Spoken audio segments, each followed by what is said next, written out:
Welcome to episode 2 of Old Roommates. Coming up, our shallow dive into Sex and the City Season 1. Stay tuned.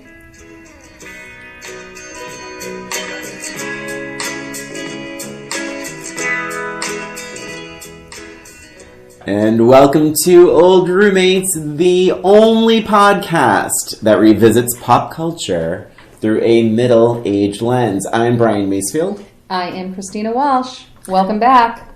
And Sex and the City. Yeah, so I guess before we get started, grab your Cosmopolitans and throw on your Jimmy Choos. And that was my failed attempt at sounding like we had Cosmopolitans. Oh, I know. You have a seltzer and I have a water. All right, that was a cheer. There we go. Cheers. And yeah, and we're gonna just dive right in. Yeah, so we were talking about the idea when we were talking about this podcast is that so many podcasts, when they talk about a certain subject, they do a very deep dive, and it becomes so granular that sometimes you're like, oh, I know all this. But we just want to really do a very shallow dive and kind of get right to it in a very general sense. And we'll take time to do some sort of deeper dives into parts. But we're not going to do a minute-by-minute replay because everyone's seen it. And if you haven't seen it recently, maybe this will encourage you to see it again. Sure. So, what are your immediate? So, we just recently watched, not together, but we recently revisited Sex and the City Season 1. Right. So, I think I was a bit surprised when it first came out. Although I was a little bit late in the game when I first started watching it back in the 90s, late 90s. It resonated quite a bit with me. I really enjoyed the show. I felt a pretty good connection. So there was a lot about it that was obviously different for me because I'd never lived in the city, and it's a TV show. Everything was a little bit more exciting.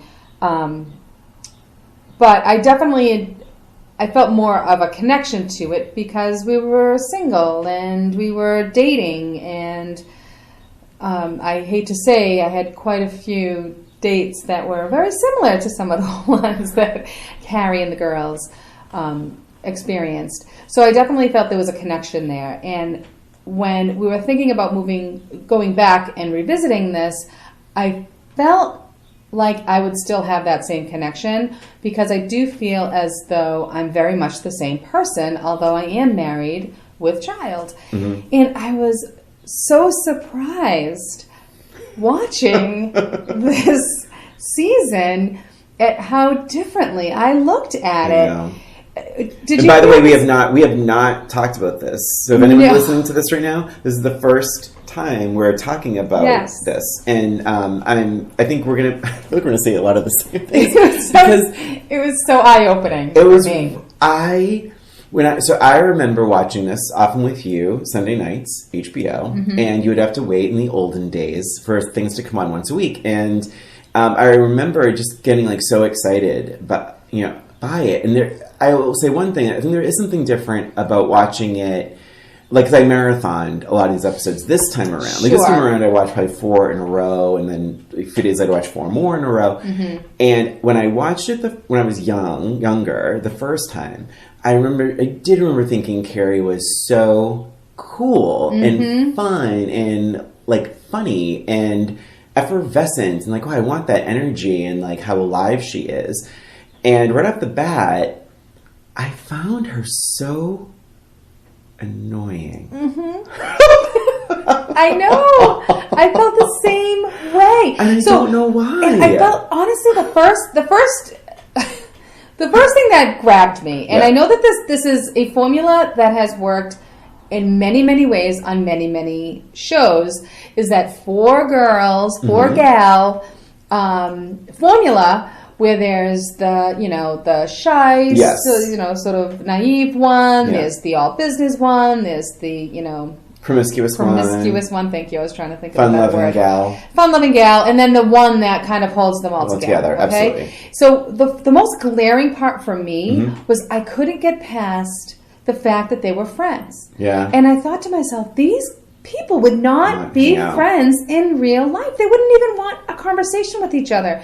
And I was thinking about other shows, at least somewhere like, say, The Facts of Life. It was the same formula, right? Yeah. With the 4 girls. But they all went to school together. They were sort of forced to be friends. Completely. Right? Same with the Golden Girls. Yeah. Right? Mother, daughter, and then friends. They right? shared the house. They shared the house. Because they had to. They had to. Yeah. But these women, they really had no reason to hang out with each other. Interesting. None. Yeah. So, I mean, I just couldn't get past that for the first few episodes. I'm like, why did I not see this before? And I didn't feel like any of them were really that likable. You know, I have to be honest. I think I liked Samantha. Ultimately, she knew what she wanted, and she cuts to the chase. And I don't know what that says about me now. That because she was the oldest one there too. Remember? She was 10 years old. That's true. She was 10 years older than the other girls, and she says that in one of the episodes. And I think it's wild because like first episode and like the first in the beginning, it's all starting out, and there's a lot like of this talking of Carrie talking to the camera, and I completely forgot about that. And when you watch it in a marathon, like if you binge it, there's that gimmick is so weird because it's not even consistent. There's one part where Carrie is on the phone with Mr. Big, and she covers the receiver, looks at the camera and talks to the camera. And then another episode, she's standing in like a totally crowded room, and she just turns to the camera and starts talking. And this is minor. Can you hear her or can't you hear her? There's a minor challenge there. I also think there's like from 10,000 feet up, and you're looking down on this thing. There is this idea that she actually writing about her friends. And I even wrote it down, if you bear with me, that there's one point where Charlotte says, episode 6, she says, she's about to talk about a date she went on, and she says, Carrie, do not put this in your column. So now I'm like, oh, so she is using their names, she is writing about them, and they seem okay with it. Right. And there's a lot of challenges. Right. With just I'm just talking flatly about the premise. Also, there's also moments where it seems like everyone reads her column, but people don't know who she is. Like there's very little consistency, and that happens. It's in a major city like that, it's going to happen. But it just seemed that every time Big introduced her to someone, they knew who she was through her work, not because he introduced.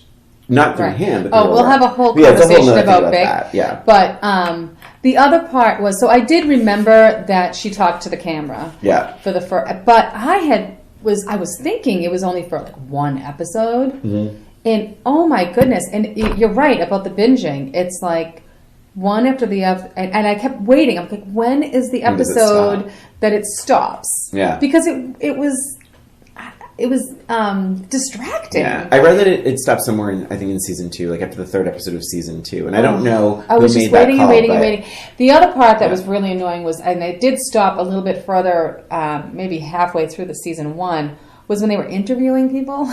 Yeah. Oh my god, it was also gross. It really not a single comment was nice. No, nothing. None of them were positive. And everyone was cheating on everyone. Like, there's the woman in the park that's like, da-da-da-da-da-da. And, like, it's almost like they were doing their Samantha impression. Like, right. Everyone was, like, trampy. There was one thing, and I had to tell you. There's one episode where they're interviewing the people in the park, and it's there's a little sound bite of this gay guy who's talking about, he's like, oh, my husband. And basically, every single interview is like, my husband and I are in an open relationship. It's like everyone's in an open relationship. And that was the whole thing about this, like the 3-way. I think it may have been the 3-way episode. Sure. And they actually say, he's like, oh, I love my husband, but, sometimes I have a wandering eye. And this guy jogs by him, and he goes, hello. So I didn't think anything of it. And then the credits, because he doesn't have a name. Right. And I swear to God, I wrote it down. His character was called chunky gay guy. And I'm like, chunky gay guy? He's not even chunky. And then it made me think, like, Are about you the sure show. that's who he was talking about? There wasn't another... Chunky, well, it was the only gay guy in the episode. So, like, and the fact that he used the word chunky to describe him, I'm like, what does this show have to say? Like, what are they, like, because there is this, like, sort of hyper-awareness. Like, in the first season, there's quite some scenes of yoga. They're always doing yoga or taking these walks and, like, all this kind of stuff and eating salads. And, like, there's a hint of, say, health and wellness.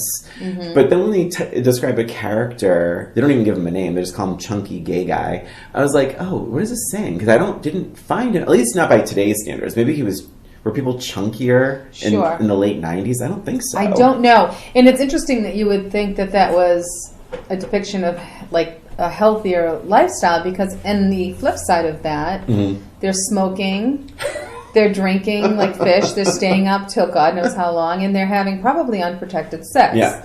And so for me, it almost seems like that's sort of a stereotype of how single women are. They're trying to be slim. They're trying to watch what they're eating, as opposed to us married people who are having cheese and crackers for lunch. So I don't know. It was interesting. Yeah. What parts did you relate to anything now? So I related to, I'll tell you this quickly. Yeah. I still, like, it made me nuts. Like, now I think it's funny with the, like, with the idea of being the married thing, with how married people treat their single friends. And now that I've been on the other side of it, it's like, I really don't treat my single friends differently. I love I don't think of my... I agree with you. Do you think of your single friends as, like, there's another way of entertaining? Like, I feel bad for them or something? Never. No, absolutely Never. not. And not even how I would entertain a single friend versus a married friend. Like, it's very weird. And I don't get that. And you know what? So I'm thinking right now about that episode with Miranda on the date with the modelizer. Yes. Yeah. Right? And they replay that scene with him with a bunch of different girls. Yeah. And I'm thinking to myself, do they really have that same conversation? Like, is this like a test for his date? Right. Like, it was weird. The dinner party. Yeah, the dinner party. Isn't that strange? Anyways, but to get back to point about the singles versus married, I remember thinking when I was single, there was definitely a divide between married versus single. I felt like there was definitely sort of a pressure, and I don't know if it felt different as a guy, but as a woman in her, late 30s, I was fine being single. Like, you knew me. But I was fine with being single, but I felt like other people weren't. And I felt like that was something that I had in common with them when I watched the show back in the 90s or whatever. I felt like that was sort of a, that us versus them thing. And finally, us single ladies have a voice. Which was it's just so interesting. Yeah, and episode 3 is really what you're saying, talking about too, because there's that whole thing, and it's not the model episode, it's actually an episode where Miranda actually says, and I wrote it down, married people are the enemy. And I was like, whoa. And it's the same episode where Carrie is staying at her friend's house. And she he sees walks the out husband's naked. dick. Yeah. And that was the whole thing. And I was like, and that will maybe bring us down another path about dicks and laughter. But but what was great, and this was super relatable, because I think it happened to me and you when we would hang out and go to parties and stuff together, is that thing where you're talking to, and this happened in episode 3, that you're talking to a guy, and you don't really know them yet. It's like a new guy. Like, you're not on a date. You're at a party. And you're like, blah, blah, blah, blah, blah. And then suddenly, and this happens in gay culture, it happens in straight culture, their significant other emerges from behind them. Sure. And when you meet them, they say, oh, and in this episode, it was like, I think her name was Diane. I'm Diane, his wife. Right. And it's like, and it's like, I do that now. But no, I'm kidding. But I remember those moments back then. I cannot say I'm so so protective of my marriage that I would be like, who are you talking to, hon? Who are you talking to? We actually laugh about that. I mean, it's like if we ever get I mean, God, people don't flirt with me, but like, I think if that happens, I don't step in like this, like threatened. It's so strange. And I don't know if that's changed over time, if we've changed over time, meaning personally, but I felt like that happened more almost in my like, probably early 30s and now in my mid 40s. And I don't know if that means people are you more comfortable or you don't? Well, it's the same as not caring. They just don't feel as threatened by you. Yeah. Oh, was that a personal attack? Yeah, it was. But it's true. And like, I don't know.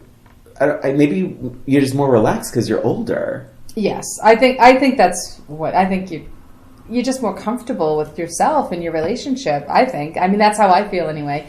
And that kind of brings me to some of the relationships, and I'm air quoting that the ladies were in some of these episodes that made me cringe. And I think it does hinge on a maturity level that I'm at now, because I don't remember cringing as much when I was watching them. Like cringes and like grabbing your pearls in shock, well, or like gross. No. Like, what do you mean? No, I think it's more of how they handled situations. Oh. And every time they had a problem with a man, it was because they did not communicate with them. There's a lot of walking out. I noticed that a lot of walking out of rooms, like or just like slipping out the back door, and like they don't have the conversation, or they're like just speak. Just talk to this person. It was so strange to me, and I'm like, I don't remember feeling that way before. Did I feel that way before? So it was really, really funny for me to watch this, and the whole time I'm like, why didn't they just talk to each other? And most of the time, they're the ones that did something wrong. Mm-hmm. And then they're upset about it because this guy isn't, like, reacting in a certain way. The one episode that's standing out in my mind is when Miranda, she had some, like, I don't know if it was a one-night stand or whatever, but she was in bed. He had to go to work, and she's in his apartment alone. And she starts looking through drawers, which... Excuse me. That's just ridiculous. Immediately. Yeah. I mean, he's not even out the door practically. And she finds a video about spanking. Yes. Yeah. And so now she has this information, which she shouldn't have in the first place. Yeah. And then she hints around, she talks to all her friends about it. Yeah. And then she hints around that she wants to be spanked in some awful Miranda way. Yeah. And then he gets mad and doesn't call her again, and she's surprised. I mean, I will say, so this is maybe cutting to the chase a little bit. I can't tell you the number of times where I was like, you know what? I totally agree with the guy right now. Oh my gosh! Throughout almost every episode. But I remember watching it going, did the right thing, girl. Or you were more on their side. Like, yeah, you know what? Get to the bottom of that. Steal that video. Find out what he's up to, and track him down. Stalk him in the street. And I wonder if it has something to do with the feeling that you don't it's talk about us and them, not necessarily singles versus married, but guys against girls. Or, just that opposite sex that you're interested in, on same sex, if you will, that you're interested in, and that interest that you feel you can't talk to. And it's, for me, men were always sort of a mystery for me in my 20s and, teens and things like that. So it was very much like a guys versus girls, and how would I ever talk to them? They're such a mystery. Mm-hmm. And I think that sort of speaks to how we felt we were like on the girls' side when we were younger, and then now that we're in a relationship, we kind of understand that men aren't the enemy. Mm-hmm. Mm-hmm. That it's, it makes more sense that we are on the guy's side. Yeah, I guess so. Right? Like, if given the opportunity, and again, it's TV. You want it, it's there needs to be sensationalism or whatever. It wouldn't be very interesting. And there also needs to be some friction. Like, if she found the video and then he walked back in the door and she's like, hey, like, where's the story? So there needs to be this moment of like, I'm so confused and whatever should I do? And it's like, just put it back and don't talk about, oh gosh. But don't you think it was funny that they put them in, it showed the women in such a poor light. And like, back then, nobody really mentioned that part. And I actually think most, and I shouldn't say this, I don't know for sure, but I think most of these scripts are written by men too. Like, I think they're gay guys, or I believe that to be true. I think there's a couple episodes written by women, but there is this overwhelming thing of overreacting, maybe going a little too crazy. And there's, I do have to say one thing about that episode with the seeing the penis at the country home and all that, and how that rocked their friendship, which is ridiculous. But I do have to say, Samantha, Kim Cattrall, I think, is gorgeous in that episode and she's like walking by the doorman.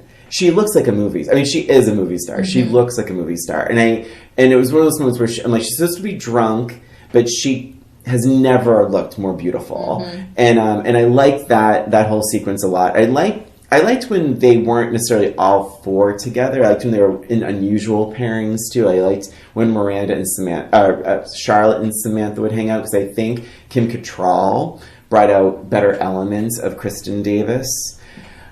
Because Kristen Davis, I have to be honest, that is a pretty consistent for me, where I didn't care for her performance, her acting then, even though I was a Melrose Place fan, and I really didn't care for it now.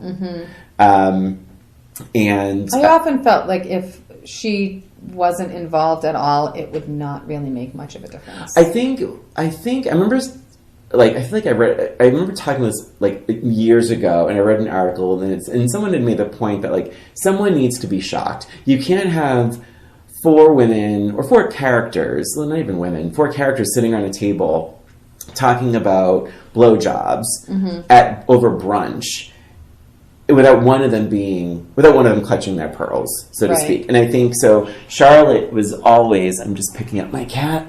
Charlotte was always that character, and the part that rings really false for me is that she is in her mid-30s in this show, and she is she seems to be a very sophisticated art gallery manager. Sure. And the lines she says, I wrote some of them down. Like, not only does she have a problem with anal sex, fine, that's fair, but then there's an episode where she talks about blowjobs. It's called I wrote down The Monogamists. And not only does she not like giving them, she actually has the line, I don't know what to do. I mean, I practiced on a banana. And I'm like, I don't, and like, scripts are scripts, but I feel like she was so over the top and over ridiculous. I feel like all of them were so over the top in their personalities.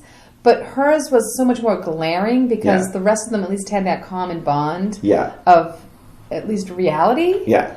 And she was just not in that same vein. I don't think. No. And I mean, there was a lot of that. And like the scene where there's an episode where the artist wants to paint her vagina. Oh, and she ends up doing it. She does it. Which is so weird. Which is so completely out of character for her. And he says the C word, which we'll save our viewers from the C word, but her reaction to that. And it's like, you're in New York City. Really? Come on. Right. Like, you're that shocked. And the scene where where the artist and his wife are talking to Charlotte about being painted, her face is like just overreacting to every line coming out of their mouth. And why that doesn't work in a comedy perspective is because if I'm talking to you about something and you're making the most exaggerated, ridiculous faces, I'm like, oh, are you upset by this? Right. Like, but the characters almost don't even acknowledge Charlotte's facial expressions, so it just doesn't work. And I'm surprised because there was a lot of scenes where I wrote it down where she could have played it deadpan and it would have been 10 times funnier. Right. So I don't know if I blame Kristen Davis, who'd probably make a good stage actress because she's so expressive and overacting. But I think that I had the hardest time with her character. But what did you like? Oh, well, we need to talk about Mr. Big. Oh, okay, sure. Because this is another thing that I love Mr. Big, and I actually still love Mr. Big. So it is something that I still love. But we talk about, we were talking about how we were on the guy's side, and watching this season, I was so frustrated in so many ways about Mr. Big because of, well, for one thing, at least in the beginning episodes, Carrie would be struggling with the question of the day, okay? And she would be at her coffee shop or whatever. Yeah. How am I ever going to figure this out? And then Right. finally, she ends up bumping into 12 people that happen to be having that same exact problem. It's the same exact problem. So, struggle. And then, in pops Mr. Big, says one line, and it's clarity. Yeah. So, I really didn't like that message at all. That he has the answers to everything in his back pocket, and he's just going to throw it out there, and she's going to be like, "Oh, wow, look at that." So that was one thing. My other problem that I had was I found it so hard to believe that not only did they keep bumping into each other, I mean, over and over and over again. Yeah. Bumping into each other, yet they had no mutual friends. How is that possible? Yeah. How is that possible? They're at the same parties, but they don't have a mutual friend. They happen to be all these similar places. They almost had the same cab once. There's a lot of that, and things were so ridiculous. And that's where it's like, okay, this is a TV show. I get it. They have to bump into each other, and maybe it's meant to be because there's so many people in New York that if you bump into that same person, maybe it's meant to be. I don't think they had to do it so many different times. I will say with Mr. Big, so when I was younger, I didn't get it at all. You did I didn't not think at he all. was I remember cute. that. I'm like, what is the deal with him? Who cares? Like, he's awful. I didn't find him attractive. I thought he was a jerk. I thought he just wasn't even interesting. To your point about the one sentence resolutions, that drove me absolutely crazy. I felt that Carrie should have been smarter for his stuff. And but now revisiting it now at this age, I actually was like, oh, I think he handles Carrie's craziness in a very mature way. And he's always like, what's going on? What's wrong with you? He is the one that's trying to communicate. I know. And she never communicates back. It bears mentioning that in the first episode, he's described as the next Donald Trump, which is funny. That is funny. Except better looking is Samantha's line. And then...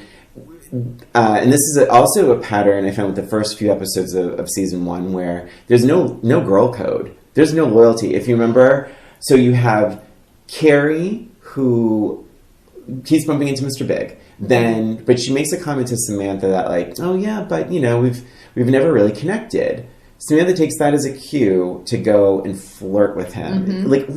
Actually, I think she even says to Carrie something like, "Oh, well, it's all mine." And she goes away, and it's right in her face. And I think we'd struggle with that with our circle of friends if we behaved that way then. And back then, I don't think I caught that. There's another scene, actually the same episode, where Charlotte isn't going to have sex with her date, and he's like, "Well, I need to have sex tonight," and I believe he ends up with Samantha. He ends up with Samantha. So that's a triple girl code violation. However, did Samantha know that he was with Charlotte? That's questionable. I don't know. Yeah. Maybe not. But maybe that's part of the joke. Who knows? Yeah. But I was like, I feel like they could do better. But then with Mr. Big, this time around, I did find him slightly more attractive. I don't think he's hot. I would not. In a list of 1,000 men, he doesn't register. I don't know why. I find him attractive, but not so much in a physical sense. But and this is how it was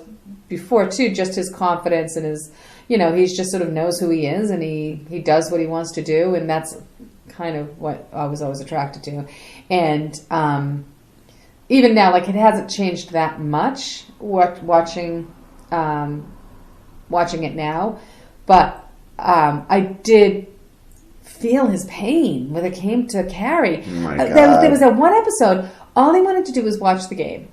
Oh, she was trying to make out with him. And she was like on his it's so lap. gross. I know. And it was so embarrassing for her. I was like, oh my God. And he said it. He was like, what is wrong with you? She storms out. And she storms out. And I'm like, oh my God, why does... my question is, why does he even continue to date her? I know. I think it's that thing. Did you watch them like in a row? Did you watch them like binge? Like, did you binge them? I binged some. Yeah. I think that's part of it. I think when you binge Sex and the City season 1, like versus watching it in normal, like how we did back then, like you really identify the challenges with each character. Mm-hmm. And my cat is purring. I don't know if it's coming out on the recording. Hope not. But so you mentioned the kissing on the couch scene during the game. The scene that I jotted down, which blew my mind, was, okay, Carrie writes about sex for a living. She has had some sexual experience in her life, as most people in their 30s will have had by then.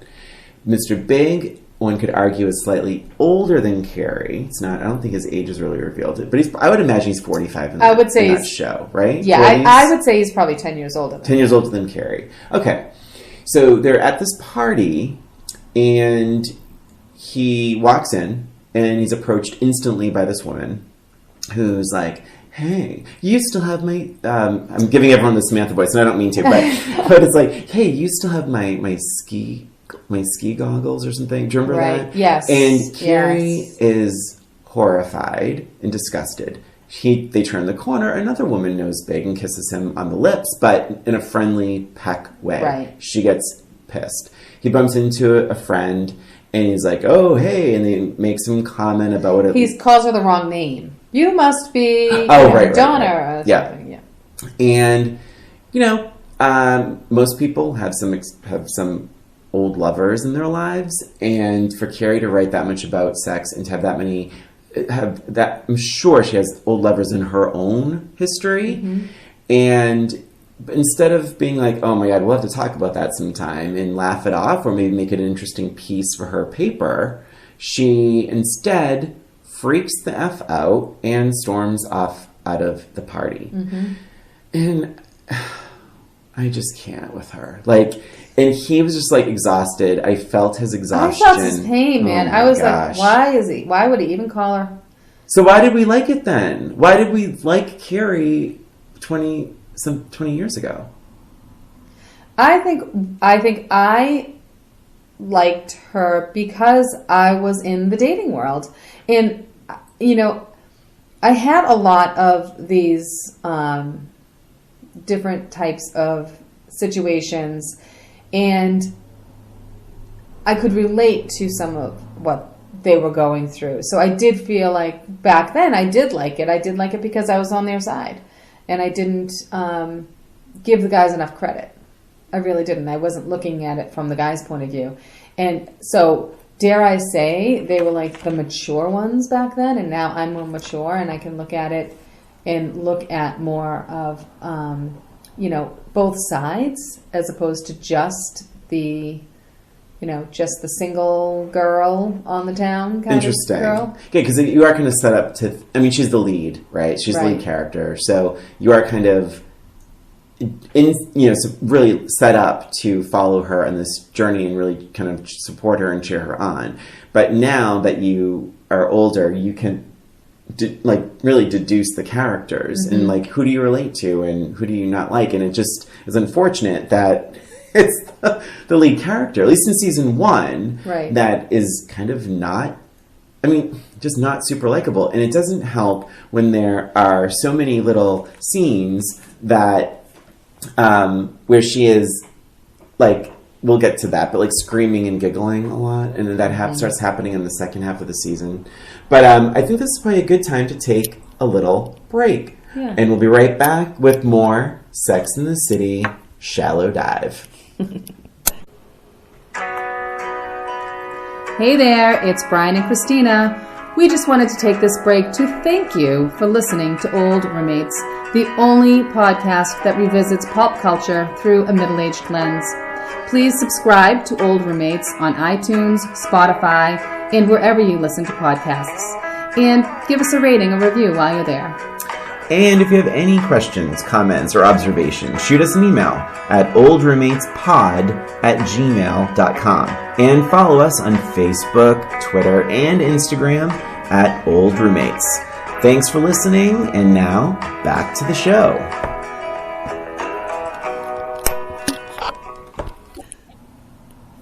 Okay, we're back. And we're back. So we are revisiting Sex and the City Season 1, and it seems that we didn't like it very much. But we're gonna let's spin this in a positive way. Let's talk about the things we did like. Yes. May I start? Yes, of course you I can. really loved the episode about three-ways, and I thought it was just Miranda's storyline was so funny because I kept forgetting that she was in the episode until she would appear in the episode. It was very strange. And like that when they were at brunch and they're all talking about three-ways and who they would want to be in a three-way with, no one said Miranda, and she was devastated. And I thought it was funny for that character. I thought it was funny for the other women and how she mentioned it at her therapist. It was just very, very funny. And that was something funny that I really... Well, it's so interesting that you didn't remember that she was in the episode. So I wonder if they wrote it that way. Yeah. Well, because you wanted to get Do you think like, they to were the that good smart stuff. to actually Maybe, but write it that way that you forgot about? It really worked. It really worked. So, yes, I thought that was hilarious, too. I thought it was funny that in the therapist office when she was saying, oh, do you think I'm attractive? And then she, I think she made some sort of comment like, I need to get another therapist or something. I did. That was pretty funny. Loved it. I thought that was hilarious. Yeah, that was a good one. Definitely. And I thought the bad breath guy was great in the turtle and the hair episode, which I mean, I watched that episode and I took notes, and I truly have two sentences about that episode, which was one, the bad breath guy, and two, the intervention for the vibrator, which I thought was also funny. But the episode didn't go anywhere, but I thought, like, everything that begins and ends an episode, there's nothing that really brings the season, that carries the season into the next episode. But the bad breath thing was so funny because it was a good opportunity for the women to, and the actresses to, play off this character and watch their behavior of someone who has bad breath. He was a great character. Yeah. I always wished he came back again in the series. Yeah. I just thought he was great. I thought he stole the scenes. And Samantha was great in that. And it was just another great, like, Samantha moment where she's like, oh, that breath. Like, everyone else is dancing around it. Like, he's probably had bad breath for years and years, and no one's ever said anything to his face. And then she's the one that just says, oh, that breath is awful. Yeah. And he loved it. He was, like, very excited. He was funny. Yeah, because he was taking these special herbs and all that. Right. She's like, oh, honey. Yeah. And the only other thing is, it has nothing to do with the show, but they named that secret restaurant where the men bring their girlfriends that they're ashamed of. Or something. Oh, It's right. so strange. Do you remember the name of it? I don't remember the Feng name. Hua, which is the name of the bus company. And I thought that was I thought that was very funny. I'm very familiar with Feng Hua. But then I thought that was cute. But otherwise, I was hard pressed to find. I mean, Samantha, I feel like she had the best scenes. She had she was like the positive light of that show because everyone else was so like they were controlled by their problems, right? And Samantha would would fight her way out of the problem. Like it was just right. more she direct. was just such a different personality than the three of them, and even everybody was so consumed with dating, right? Yeah. And she was just like living her life. Living her life. She's buying a new apartment and, just doing so much better.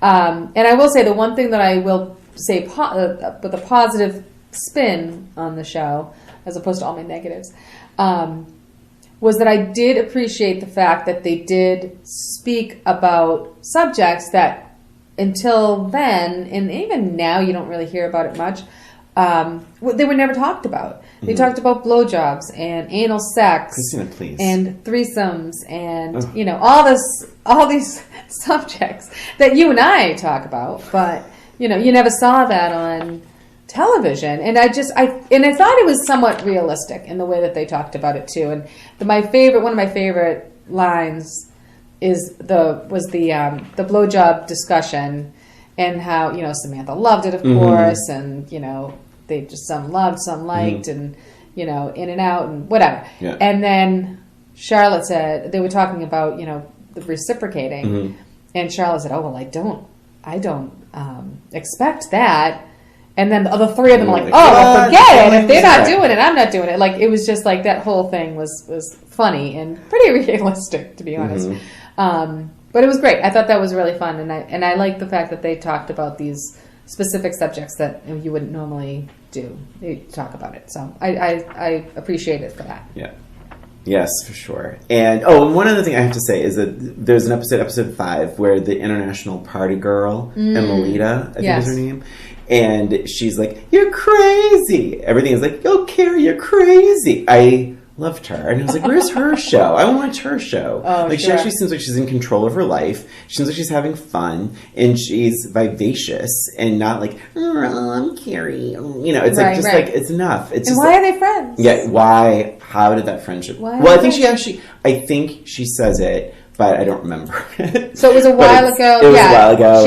She spoke to the camera and told us directly, if I remember correctly. Yeah, crazy. I could see her being friends with Samantha, but not necessarily. I agree. Yeah. So now, let's have some fun. We're going to do a match game minute, where we will each...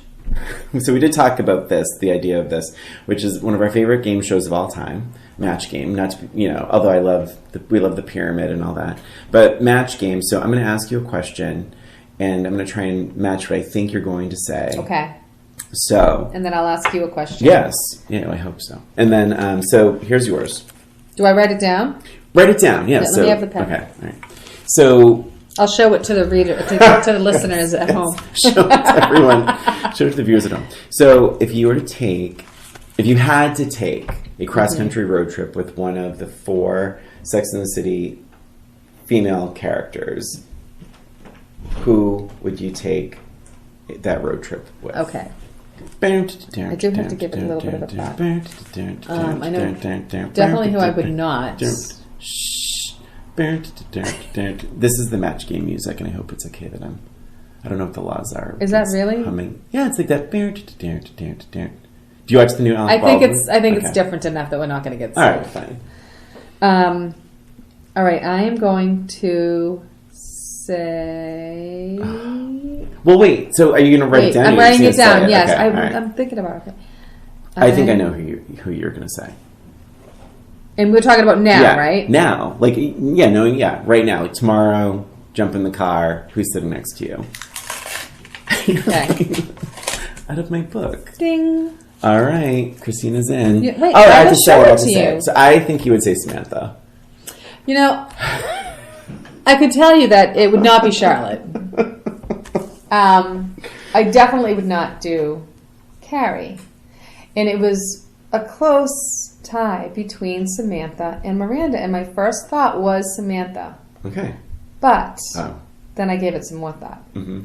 And I think my guess would be, because I was thinking, if it's Samantha, all she's going to want to do is stay out and party. Yeah. And I mean, it sounds like fun, but I would be exhausted. And I'm not sure she would drive much. Yeah. So I actually chose Miranda. Okay. Miranda. I think Miranda and I have a little bit more in common now. I think back, in the 90s, I probably would have chosen Samantha, but I probably would have chosen Carrie back then. Oh, maybe Carrie. Because she's a good chatter and up on the times. Maybe Carrie.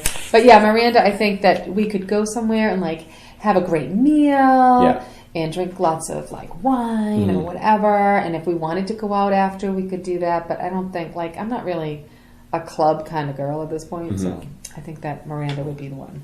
All right. And intelligent conversations, I mentioned that. Yeah. So, all right, so my question to you, Brian, it's similar, but different. All right. Totally different road trip. Okay. If you had to raise a child with one of the four main characters. Gross. Yeah, exactly.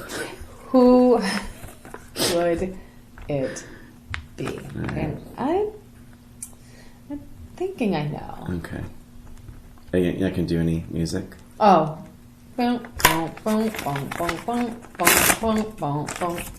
Ding. That was quick. I know. So I'm going to guess Miranda. Funny you should say that. So I think one of the best things with the historically about Sex and the City is seasons later, Miranda is the one who ultimately gets pregnant, and she doesn't like kids, right? Mm-hmm. Like, it's very well known throughout this show, and I don't really. Children are they're not on like my favorite list of favorite things, and but I like the way she adapted, and I was like, you know what, I get it, I totally understand where she's coming from, and she's very no nonsense. And you are right, I picked Miranda. Yay, I win. So What it's did I funny win? though, nothing, but I think it's. I think we should make a tally of how many. Oh, Sorry about that. So, yeah, I think we should make a tally and figure out, like, at the end of our... Who matches the best. Yeah, we will. It will be me. And that's it for Old Roommates. Thanks for listening. Please subscribe to Old Roommates on iTunes, Spotify, Stitcher, and wherever you listen to podcasts. And give us a rating or review while you're there. And if you have an idea for the show, a suggestion, comment, email us at oldroommatespod@gmail.com. And don't forget to follow us on Facebook, Twitter, and Instagram at Old Roommates. This is Christina. And this is Brian. Thanks again for listening. Till next time.